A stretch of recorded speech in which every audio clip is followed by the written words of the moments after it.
Collector से मिले आप? देखिए, हम लोगों ने जिला कलेक्टर जी को जसवंतपुरा के संबंध में आज सभी लोगों ने ज्ञापन दिया है। वहाँ तहसीलदार जी द्वारा जो है वो लोगों को, विशेषकर जो गरीब लोग हैं उनको चुन चुनकर बिना मतलब परेशान किया जा रहा है और नोटिस दिया जा रहा है। अब जैसे मान लो ये हमारे भील समाज के लोग हैं, चौधरी समाज के लोग हैं, ये राजपूत समाज से हैं, हैंडीकैप है, पूरे विकलांग है, ठीक है। तो ये लोग हैं। अब पूरे जिले में सब जगह जानते हैं कि लोगों के जहाँ खेत है वहाँ किसी ने छोटी सी दुकान बनाई है, छोटा मोटा रोजगार के लिए वो व्यापार करता है। तो आप इन गरीब लोगों के तो जाके आप लोग जो है वो उसको लॉक कर रहे हो, सीज कर रहे हो, और उसके बराबरी में जो बड़े लोगों की जो है उन पे वो कोई कार्रवाई नहीं। तो या तो आप किसी के मत करो, हम तो चाहते हैं किसी के मत करो, इनको व्यापार कर रहे, धंधा कर रहे, रोजगार करा रहे, उनको कमाने दो, और नहीं तो आप किसी को मत करो, पहली बात। दूसरी बात, किसी के 91 पकड़ा रहे हैं, एक तरफ रोड के, एक तरफ तो उसको 91 का नोटिस दे रहे हैं, और रोड के दूसरी तरफ जो बड़े लोग हैं उनके कंस्ट्रक्शन हुए हैं, बड़ी बड़ी दुकानें हैं, बड़ी बड़ी चीज है। हम तो चाह रहे हैं किसी पे मत करो, पर आप इसको गरीब आदमी को पकड़ के कर रहे हो तो फिर आप सामने भी कर लो, एक न्यायप्रिय कार्रवाई तो करो।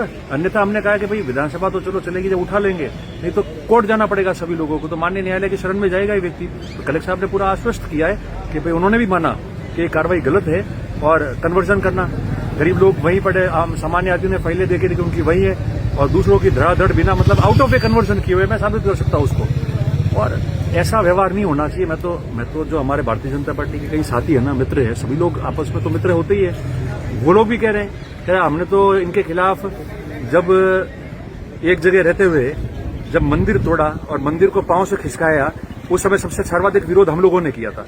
अब हमारे ही लोग लेके इनको बैठ गए हमारे राज में, तो हम तो क्या करें।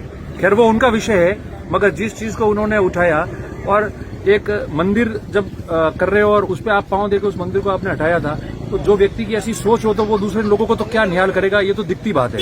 पर हमारा ये मानना हमने कह दिया है, नहीं तो हम धरना करेंगे, अनशन करेंगे, कोर्ट जाएंगे, और विधानसभा चलेगी जब उसको उठाएंगे।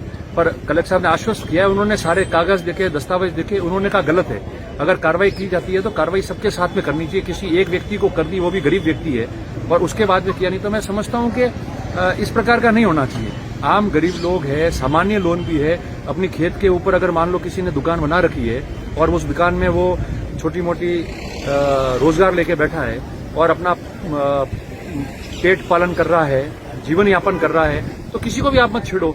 आप इन लोगों को तो छेड़ रहे हो, लॉक कर रहे हो, और उसके पास में बड़े आदमी की है, उसको आप हाथ ही नहीं दे रहे हो, तो फिर तो न्याय तो सबके लिए बराबर है। और कलेक्टर साहब ने आश्वस्त किया है, मैं समझता हूं कि इसका निकाल हो जाएगा। और हमने कहा है कि किस प्रकार से आप वहां ध्यान रखो, आपके दोनों जो वहां जो बैठे अधिकारी, उन्होंने इतनी लूट मचा रखी है और इस प्रकार से वातावरण कर रखा है कि ये स्वयं खुद ही लॉ एंड ऑर्डर की स्थिति क्रिएट करना चाह रहे हैं। तो इसको लेकर हमने बात की, और मैं समझता हूं कि भगवान सबको सद्बुद्धि देवे, सबके साथ में न्याय करे।